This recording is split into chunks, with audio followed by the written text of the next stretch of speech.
everybody. It is Katie Koestner. I am the primary host of the Dear Katie podcast, and we are so delighted to have you take this journey with us on our weekly podcast episodes. I just want to remind everyone to do great self-care. Thriving is part of the purpose of this podcast, and we definitely want you to take a break at any time. Warm bath, fresh air, walk a dog, have a bite of chocolate, whatever you need to do good care for yourself. Just as a reintroduction, if you're not familiar with me, I am the woman who was on the cover of Time magazine at age 18 as the first in history to speak out nationally and publicly as a victim of date rape. And HBO made a film about me, and I went on to become the executive director of the Take Back the Night Foundation. We are the oldest, largest global movement on sexual violence in all forms for all people in the world. So we encourage you to visit our website for lots more information. So I'm going to turn it over to our host and our guest for today. Welcome everyone back to the Dear Katie podcast. This is Katie Koestner. And again, I want to share with our listeners, we are so pleased to have you take this journey with us every single time you tune in. We appreciate your support of our podcast, but also we hope that you'll take every step you need for good self-care. At any point, you can always push stop. You can come back and listen again. At the end of this session, I will reference some of the resources we have on the Take Back the Night Foundation's website.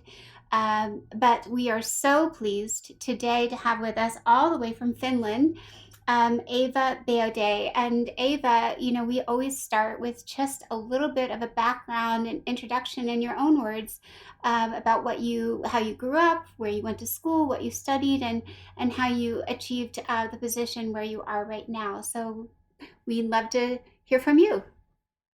Thank you. Hello, Katie. I think it's a great honor to be here, and I very much admire the work you do, and I think it's extremely important to talk about violence and violence against women and sexual violence, because there's so many people and so many women who have experiences that they never have shared with anyone, and they somehow feel they are so alone. And of course, sharing doesn't take away what you have experienced, but it shows that it's not your fault. It's a problem of our societies. Yes, I think. But about me. Yes, yeah. I just want to add to what you just said. I like that you put plural on the word societies, because I just mentioned to you, I just returned from Kenya, and the work that we're doing on your continent and where I live and where I just was, it is societies. And, exactly. I think it's fascinating, having studied a little bit of sociology and anthropology and psychology and government. Like I love looking at violence against women through all those lenses and thinking about solutions and where the root of the problem came from, and how we continue to have it because of now, either cultural standards or laws and policies. So I'm so excited to talk with you about any and all of those things today. But go ahead. So you grew up in Finland? I grew up in Finland, in Helsinki. Helsinki is the capital it's of so Finland. Beautiful. Yes. And actually, now we have a lot of snow.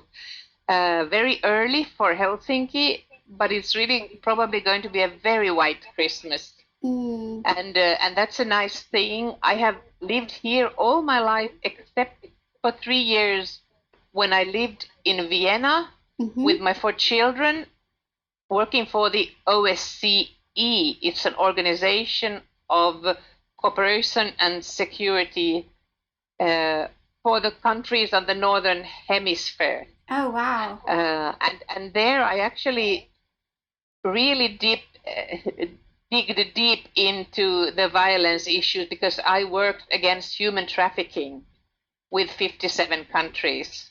Wow. And that, of course, was a huge learning experience, as well as, of course, I had the opportunity to meet both extraordinary brave survivors, but also people who had worked with survivors and, of course, also with criminals for years and years.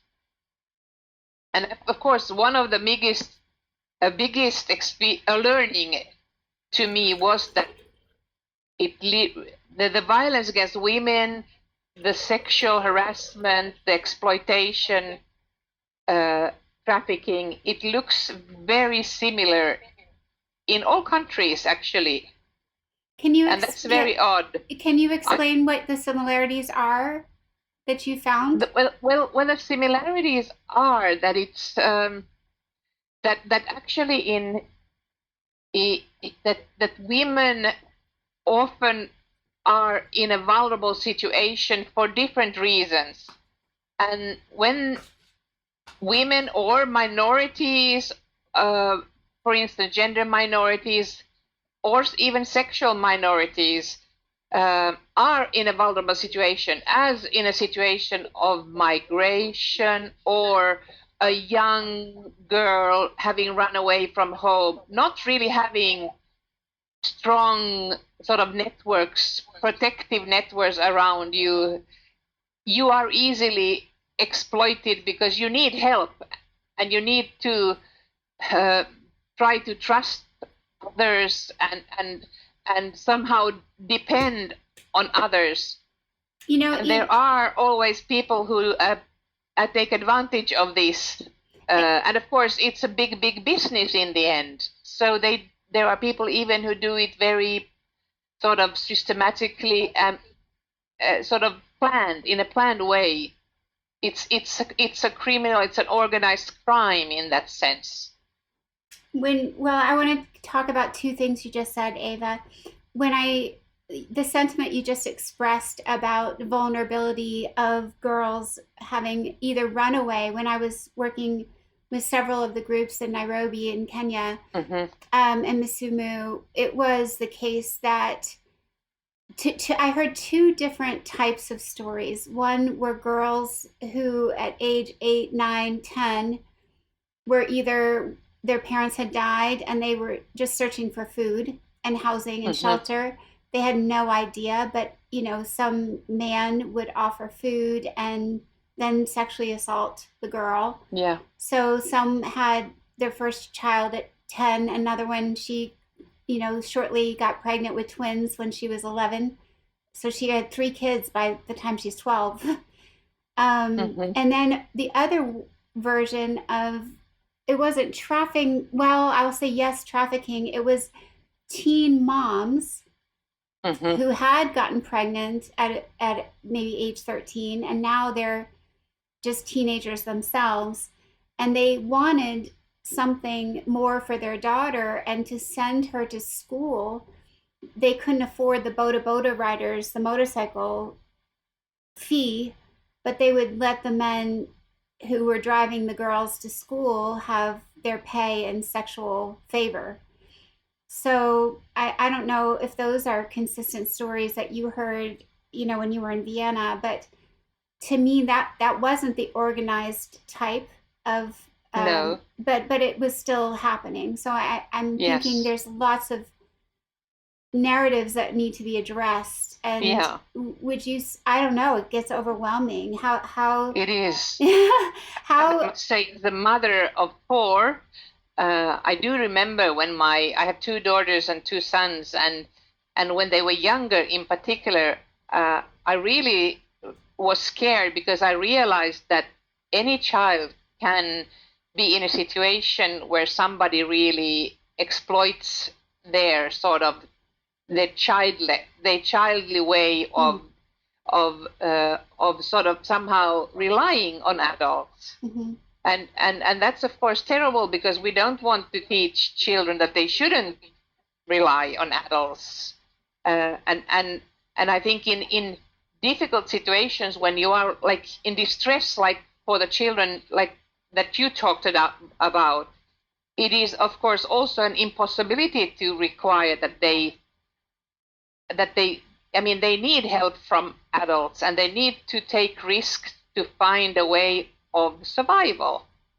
So we really need to change the focus from somehow informing young people or women not to do risky things, to actually look at the perpetrators and those who exploit these possibilities. Right. Because the responsibility and the accountability lies with the others. It can never be lying on the children or the women in difficult situations.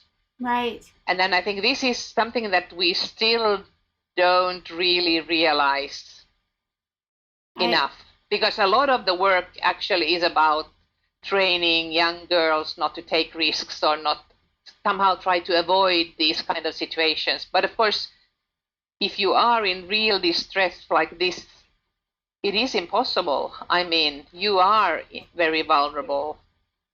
Absolutely. And I guess maybe we could talk more about, I mean, that's to me where the work I was doing in Kenya was falling short. And there were some laws written out against what was happening, but no one was really enforcing them. So the system of enforcement behind the policies and the laws was just in shambles. It just was inefficient, ineffective, and not used. So I mean, there's so many layers. Maybe we could talk about the organized version of the trafficking, and what have you learned about that, and what are we doing to combat it? Well, I think you were right when you didn't perhaps make such a divide between organized and non-organized, because also when it's organized, it doesn't necessarily mean that it's a company or a group of criminals. It's more like a chain of different separate exploiters who just take advantage and try to take their gain on the situation, and then they just fit into the next one. So it's difficult, but the real organized, of course, is extremely difficult to combat, because they are usually organizing others to on behalf of them. They can use younger men to become sugar daddies, or these kind of lover boys where the girls are falling in love with a young man, and promise a lot of stuff, and to get away from difficult situations, and then of course just put the young woman or the girl in a situation where she cannot escape exploitation and really heavy violence. It can also be just that you have a dream on becoming discovered as a photo model or something like that, and then you actually agree to pictures that are a little bit too daring, and you feel ashamed, and then they use it against you and take more difficult or more severe exploitative pictures and threaten you to show it to the world or to your family or something. And you are stuck in this kind of feeling of shame and feel that it's your own fault and you cannot get really away. There are hundreds of ways of creating this kind of dependence, and somehow using the exploitation. And of course, those who really are close to the exploitation, they also use their emotions. And I think violence in near relations or in family is very similar. You use your powers with giving a little bit of love in between, and then you abuse the affection or the dependency to exploit the other. So I don't either think that there's so different sort of situations between the organized crime. It's just that somebody's doing it in a larger scale and organizing more of this than when it happens on a smaller scale. Eva, but it's nevertheless very planned. Right. well, let's think about helping our listeners understand maybe a little more about what you just said. You described it as a chain of exploitation, and that some younger men were being almost taught to become sugar daddies. But you know, some, I hate to say it, sometimes I think Americans, they take a cursory glance at an issue and think they understand it in two sentences.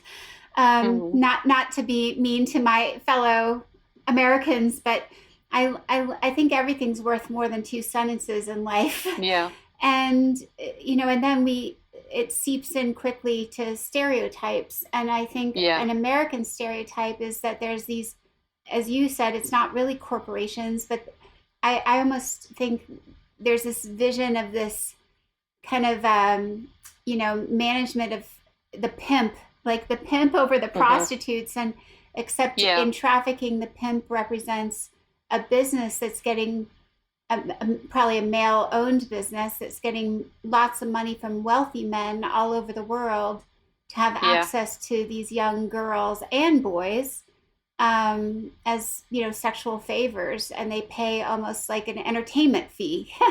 yeah. I hate to call it an entertainment fee, but it's like a toy for them. It is, Um, and they are keeping up this some kind. They are creating this kind of strange fantasy mhm.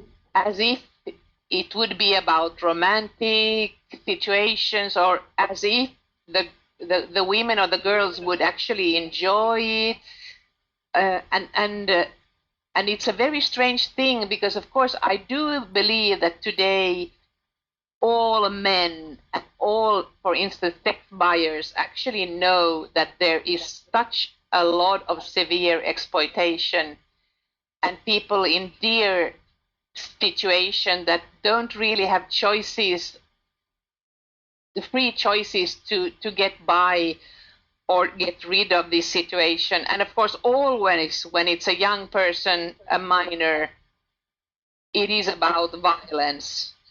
Even you cannot expect that a minor has the responsibility and can sort of acquiescence, give their acceptance to such a situation, be it that they have got jeans or nice trousers or some kind of sort of items that they actually like. It doesn't matter.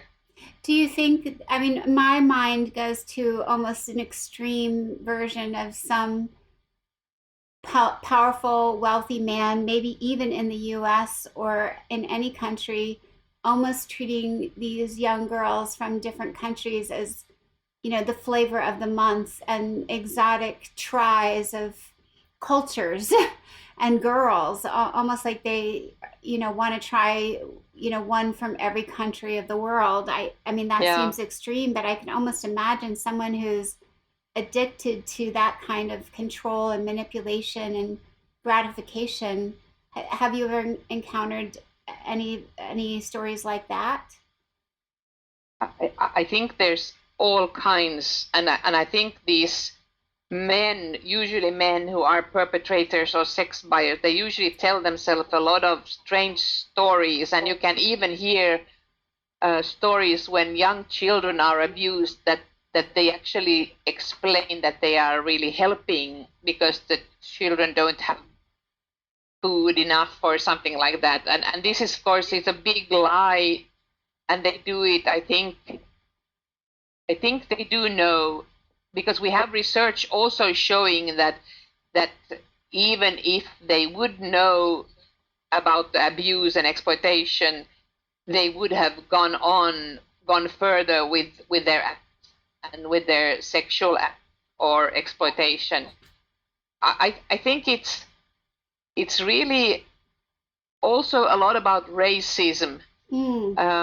and feeling, and of course of the lack of gender equality, seeing the other, the girl, the child, the woman, as somehow inferior to you, that your needs somehow, you have the right to use the other person to your needs or to your whatever strange feeling of wanting to feel in power, because of course a lot of is about using power, showing that you have power over another person, and somehow it seems to be easier if you feel that it is a person from another culture or stranger, and you don't have to feel that it's somebody like you.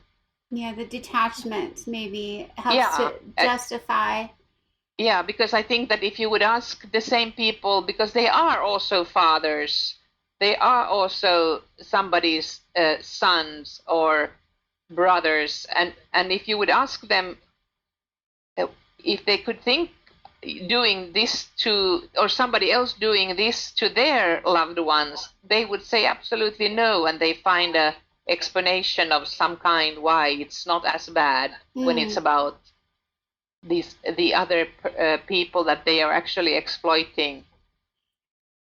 Eva, what when you were in Vienna, what sorts of efforts that you were trying to develop or create? What were they, and how are they going? I think in Vienna there was a lot about of trying to support countries to implement the international regulations. We have the Palermo Convention of the UN, and then we have nowadays the Istanbul Convention, that's the Council of Europe's sort of convention against violence against women. And then, of course, we have a lot of lessons learned that we have learned from each other that the OSCE tried to sort of disseminate in different countries about supporting the victims, about not blaming the victims, training prosecutors, training police, because of course it's in human trafficking, to really be able to make the criminals accountable, you actually need also the survivors' help, because the crime is not in the same way evident in public. You don't find, the knife, or you don't find the drugs, or it's the crime is done to human beings, and so they need to dare to come and talk to the police, to talk to the support people, but to do this, they need to be sure that they can also get help to get away from these situations. Right. And these are the issues that we actually worked a lot with in the OSCE. And I've been really happy that I've also in Finland been working in creating structures on victim support, on survivors support, training also the whole law enforcement system, so that they wouldn't blame and wouldn't sort of re-victimize the survivors, that we would recognize when survivors need protection, and so forth, and also be able to prosecute in a way that you can get sentences, because this is also something that actually, where the criminals feel that they can get away with it, there's so much money involved that they don't have to fear, prosecution. And this, of course, is also bad. So you have to work on all these kind of levels. You have to work on protecting the victims. You have to empower the survivors so that they can get back their life, because otherwise you haven't really helped them. And we have to talk more in society so that we would create a situation where the demand would diminish, so that we would understand that buying sex or sexual harassment or rape is always wrong, that it's never the fault of the victim. Right, I agree, Eva. We need the policies in place. We need the people behind them. We do. and we need clarity and understanding of what those parameters are, and definitely, a real viable outcome of punishment and repercussions. And then the flip side of the coin is all the work we do for the survivors and victims. And empowering. I think the survivors thing is really, really important because I mean, how good we would be in the other spheres. I think that there's always a big number of victims who don't come forward. And this is important. Yeah, and what I'd love to talk to you about two more things that come to mind. One is when especially even in the US, I mean, I've lectured at almost every single state now, but I've been to Alaska, but not lectured in Alaska. And yes. So I've been to 5,000 different types of communities here in the US, at least, including, the Pentagon and some work with the UN. I've done some work with India, with, our podcast we've had, and Take Back the Night reaches 30 countries.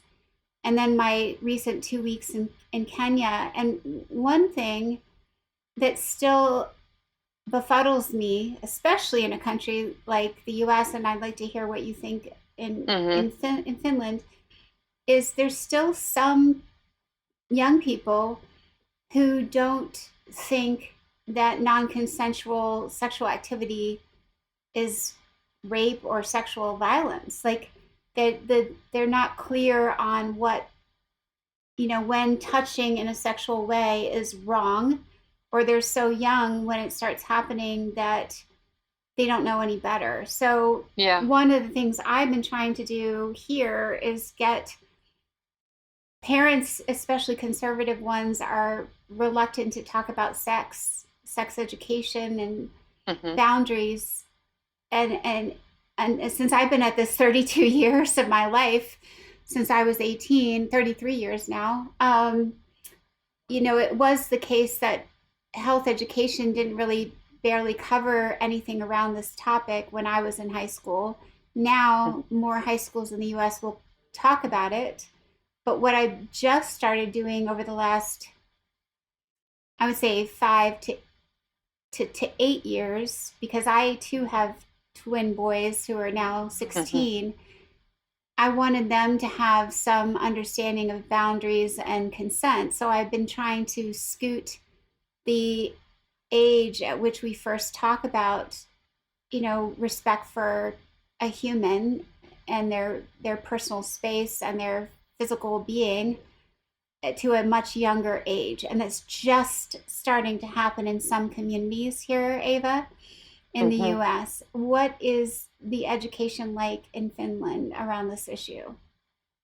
I think there's a big acceptance and demand on sexual education. And I think for many, many years, the Finnish schools have quite early tried to provide sex education to children, both girls and boys. Like for 10 years, 5 years, 20 years? And I think today we even talk with really preschool children, not perhaps in the same way, or not, of course, in the same way, but about their bodies and about to talk about that they have a right to their own bodies to decide and to understand, the self-respect and these kind of things, and that you're not allowed to do things to others, these kind of things. And then, of course, talking also about that you have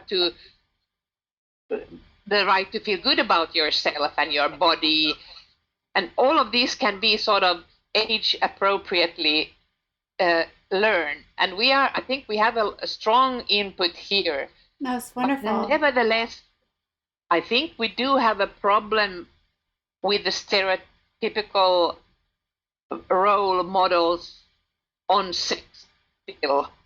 And I do see that still there are these kind of ideas that, that boys have bigger sexual needs and girls say no, and still they don't mean no. And of course, we have a lot of information in porn but also in commercials, in films, where they are actually strengthening these kind of very awkward, old, actually very discriminatory ways of describing girls and boys' relations. And I think we have a big work in trying to provide an alternative story to our children, where we actually explain that relations are supposed to be equal.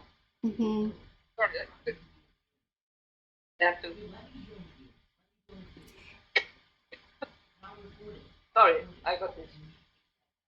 Eva, we lost you just for a minute. Can you say your last sentence again? Uh-oh. Yeah, I got this. Sorry. You're fine. Just go. You were talking. I said that. Yeah, I think that we need to provide, or we need to do much great efforts in providing alternative stories to this commercialized porn industry or very stereotypical ways of describing girls and boys and women and men and relations, so that they would hear the stories about that good relations are sort of equal, where you respect the wishes of the other as well as yourself, and that you are both allowed to enjoy that sexual relations is not only for the other one. It's an interactive thing where you should both feel good about it. And I think this is something we still have to talk a lot about, because we see that the stereotypical ideas on sex, and that girls somehow are the passive, or that sex is done on girls or women, makes it more difficult for men and boys to understand where the line is. I agree. And I think, yeah, that the mythology that's put forth through film and especially pornography is extremely troublesome. I know, some filmmakers here in the US, even within the realm of porn, are trying to, quote, sell a more inclusive and equitable version of sexual interactions. So I think there's been some movement in that regard. And then I would even mention another thing I've been paying attention to is in the gaming world, online games played by, girls do it too, but in the US it's a daily experience for most teenage boys and preteens and even other, older boys. And the messaging through the games has been one of violence and, reward for violence, and sometimes even sexual violence in the game. So I think we have to think as multidimensional as possible. We do. Yeah. And I think you are very right when you talk about the gaming, because actually I think it's a very big part of young people's lives today. And I hear also in Finland that girls actually do game, but they many times don't reveal themselves as girls, right? Because they feel that there's so much of abusive language or somehow hate speech, I myself as a mother, I remember when I talked to my boys, especially when I heard that they were sort of screaming and like in a very harsh way, and I was saying that, come on, that you cannot. It's not. Eva, I'm saying the same thing to my sons, believe me. Yes, but they were saying, "Oh, it's just a joke." That's what same. Yeah, and I tried to say that words are not only, because I am a politician and I have been in parliament since 1991, and I have sort of grown into these political words since I was a young activist, and I have felt more and more that we need to talk about words, and I'm trying to talk to my children that words are very political, and even if you don't mean something bad in a word, somebody else uses it if you sort of strengthen their way of talking about other people. So I have been really talking a lot about the words, and I think we also should talk with the media about words. And of course, the politicians should be very good at sort of good examples to others, which we today, I'm afraid, don't see always be the case.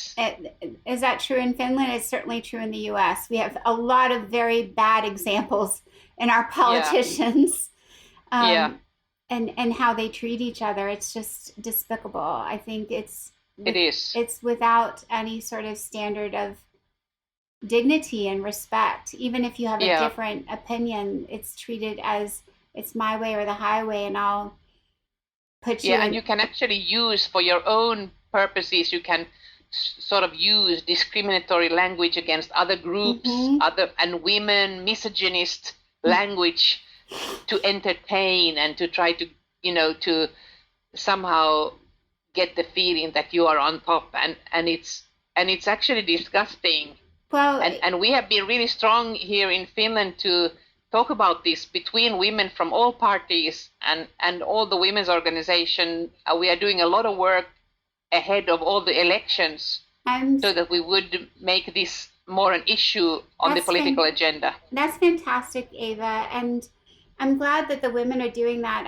I think another thing we could talk about, what we were talking about with speech brings to mind 3 of our top universities, Harvard, Penn, and MIT, University of Pennsylvania, have 3 women presidents until just one.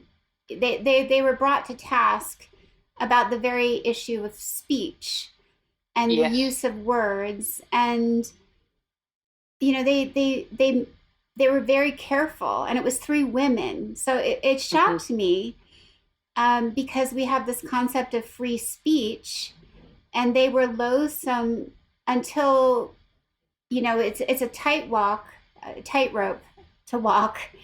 When we talk about when do we allow free speech and when does it become harmful, and the nuance that one president made, she said, it's when speech becomes conduct. But I also, think the standard of a community of care and a community of respect would make sure that even if one is expressing an opinion, it's clear that that's an opinion and not a threat or a lashing out a whole entire group. So go ahead. It's important to think. It's important to remember the idea behind the free speech thing. I mean, it is a human right, and we need to cherish the right to free speech. But the idea is, of course, that people who don't have so much power should not be afraid to express their opinions, to talk in public, to be active in politics, that should be diversity. The free speech is not designed to be used to suppress minorities, to suppress people in vulnerable situations, to suppress women who don't have equal powers. And I think this is somehow turned around so that people who actually are using hate speech in a political way to get more power, to get more space, and to drive other people out of the public discussions and debate. Are you talking about Eva used the free speech? No. You could be talking about the exact state of the U.S. of A. right now. I don't know if you're speaking to Finland. Well, I think it's all over the world. Okay. I'm afraid. Oh my goodness, it's terrible. It's intolerable. I wish you were running a country, Eva. I wish it too, but I think we need more people. Yeah, well, I think we need more women. And we need, of course, people from different spheres of life. Agree. And we need to hear the diversity. But I also think we need to have brave people to keep up the dialogue, to the debate. And I think, therefore, we all play a part and not to let us be silenced. And I know that as a politician, I carry this responsibility that even if I find it hard, I know that I cannot be silenced because I don't want to give silence as an heritage to my kids. I don't want my girls. I don't want that it takes 100 years because we can get rid of violence against women. I will not wait 100 years. Eva, the tagline on my website, my personal one, Yes. says silence changes nothing. So I'm Ah, right standing next to that's you. really good. It's Yes. always been my slogan. Yeah, it's a very good slogan. Well, And I think you are right, because sometimes when we talked about trafficking and really the bad violence, the physical violence and the sexual violence that happens both in families, in relations, but also in the public sphere, in prostitution, in trafficking, I think we sometimes have a tendency. We say that we protect the survivors and victims by not talking about what really happens. But I think that there's a real danger that we are actually protecting the perpetrators and the exploiters, because people don't know how horrible things actually are done to women and to girls. and juxtaposing what you just said, Ava, it brings me to this thought. When we talk about tolerating hate speech and verbal violence, I'll call it verbal violence, it then dilutes the impact of the voices of what is really happening, because people have already set their standard of tolerating such hateful speech that the actual activities somehow, I think, lose their powerful degradation. When we allow the speech itself to become so hateful, it then begs the question of, then are we, how far away from just tolerating the acts themselves, Exactly. And even if you would, and I mean, we have here in Finland, we have had situations where we have politicians who have said that they wish that I would be raped. Oh gosh. And I think that even if they are not really feeling that they themselves ever would do this act, there still can be somebody out there who doesn't understand the difference. And I think this is therefore a very, very, completely despicable thing to use this kind of language, is just and to put other people in real danger. Yes, absolutely. Ava, your experience in being such an activist and a leader resonates so much with me, because I suffered all kinds of backlash in speaking out, especially in the early years, and probably for the first decade. I think I'm so proud of you for being so strong. Thank you. I am. I think you're a hero. I don't have many women. I don't. I don't get to meet many women as bold and brave as you, and who've been at this work for so long. So I feel today is such an honor for me. Oh, it's my honor. And I really feel always so empowered when I work with other women, and I do work a lot with NGOs and women activists, and also women from other political parties, and find other champions. And I don't think one ever can do these things alone, because at some point you always really get so distressed that it feels too hard. It feels but then when you meet and then when you have these kind of champions in very many different areas of life, and you work together, it actually is a very empowering feeling. Well, maybe we could end our conversation with just talking about, I can share a couple things that I feel, I have 3 decades to look back upon in terms of how change here in the US has happened. And then some of I've never really talked about it on our podcast, but just briefly, Ava, I think what I did was, I was only 18 when I started this journey. But it's fantastic. You were really I just took, I think one of the things, it took one thing, which is just me reading and taking in as much information as I could, and learning back then about an issue that was just being discussed barely at all.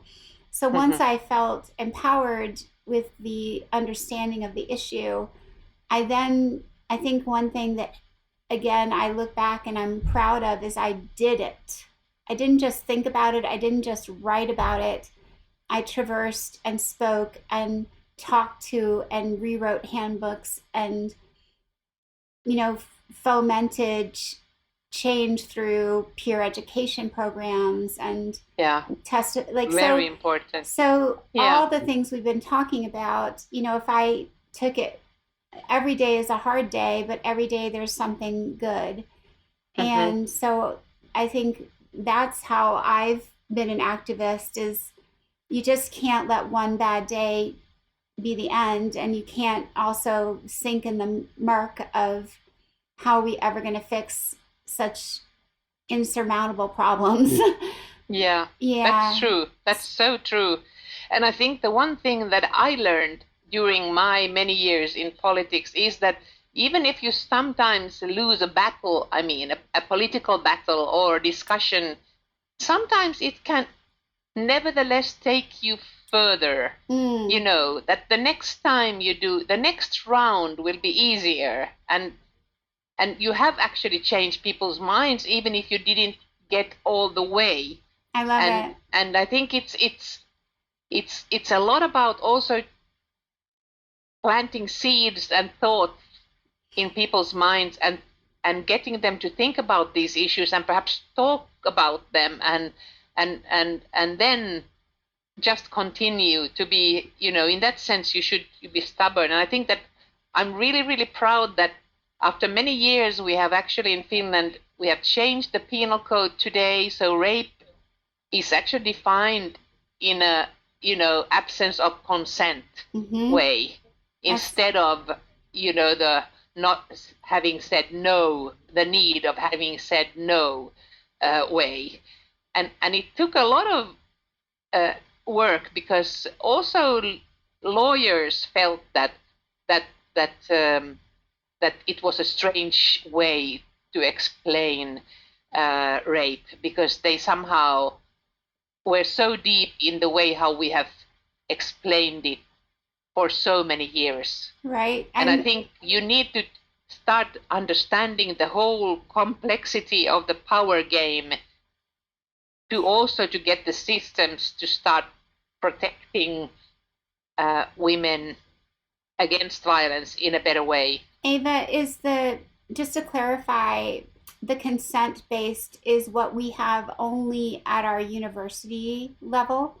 That was what I, basically when I was 18 at William and Mary, the policy at the college was rape was an act of force and required resistance. And I'm the one who rewrote it and said it's an act of sex without fantastic. But where we got to in the US was that's still only the policies of the universities, the schools. It will come, I'm sure. I don't know, Eva. I was going to head is that, so we also then have a criminal code and we have a civil system. Yes. The civil is based on, you know, harm and damages. The criminal is based on a definition of rape and sexual assaults, aggravated sexual, like a whole slew of terms that vary in all 50 states. When and how did is Finland made up of states, or is it the entire country? No, we have a national law. We have the same penal code in the whole country. We don't have different legislatory sort of divides between the country. So everything is done in the Finnish parliament. We have then education system is more delegated to the municipalities, sort of more locally, but also there is a national legislation that everybody are bound by. So we don't have the state thing. That's helpful. So in a way, when we do get a change, then we get a change everywhere in the whole country. That's fantastic. Well, that will never be the case in the US. But no, but still, I do think it makes a difference, and still the states probably. I mean, it's not like they are being completely isolated from each other, but of course, you have a long tradition of sort of being very independent in the States. Right. Well, my last question is, when did this change happen? Was it We did it actually in the last government period. Before the last elections, we did it, and it's now in force. Amazing. So we actually followed Sweden, who had it before us. Mm-hmm. And in that sense, the Nordics have always, I mean, when you talk about different states, in the Nordics, we have 5 countries and that are very similar. And we actually often try to cooperate a lot and look at the experiences of each other. And when they do good legislation, and for instance, on gender equality in different areas, we try to enforce it also in the other states. And of course, in the EU, we are also trying to move forward. We were just handling a directive in the EU in Brussels about the whole Europe, where actually we were trying to do the same thing about criminalizing rape in a way that it was consent-based. I don't think we really managed yet, but it's on its way. Well, that's wonderful, Eva. And ironically, when you mentioned Brussels, Belgium was kind of the, Take Back the Night, the foundation I run, began in Brussels. Yes. Yeah, so that was the, Tribunal Council of Women, over 50 years ago. So what a great way for us to go full circle on our conversation. I'm so invigorated and inspired, and can't wait to, continue somehow to stay connected with you and your work. And, perhaps we have instruments, Katie. We have instruments like the CSW in the UN. It's a big meeting in the UN when women from all over the world meet. And we have, of course, the CEDAW committee. And we have a legislation that is not bad.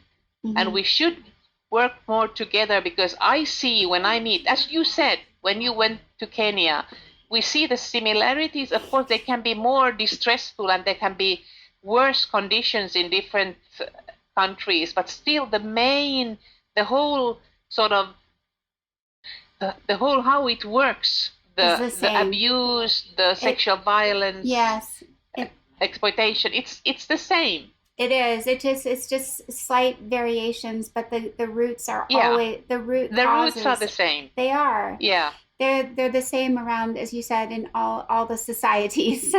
And they are. Yeah. So we just have to figure out some real workable solutions, and I'm sure and we need to learn from each other much more. Mm-hmm. Yeah. I mean, I loved that I got to go see it firsthand and listen to people talk about what they've been through. So I felt it wasn't just a third person.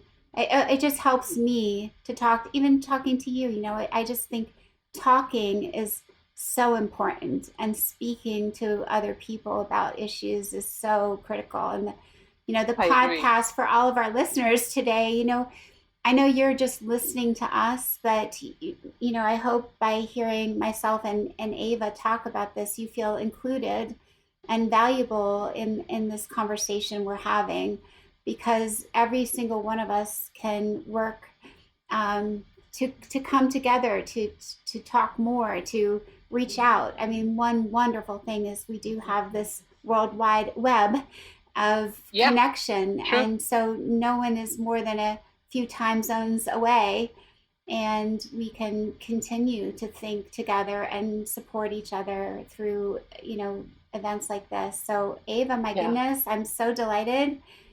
Me too. With our Thank conversation, you. I feel renewed and excited. I do think there's such a wonderful spark that we've created just in this short conversation. I'm a grandmother of 2, and I have decided that I will not fit in when I will be in my 80s. I need to know that I have tried. And I have tried to do this change with other women, and I'm going to continue. Well, you can't be even close to 80. I don't know. No, not yet, but still. Yeah, but it's funny that you said that, Eva, because I said when I went to Kenya, I said I've been at this almost 30 years, and I'm not done. I'm like, No, exactly. I'm like, well, what, when I am 81 in 30 more years, Mm-hmm. I want to see that we did even more. Like, I'm not giving up.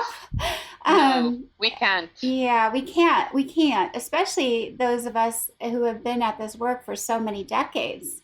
I think Yeah. we bring to it at least, time and experience and having tried so many different things.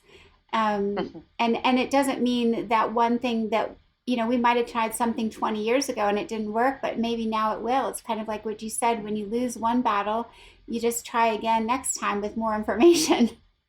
Yeah. So that's the way I think as well. I take even a loss as a win because I learned something about how I can do it better next time.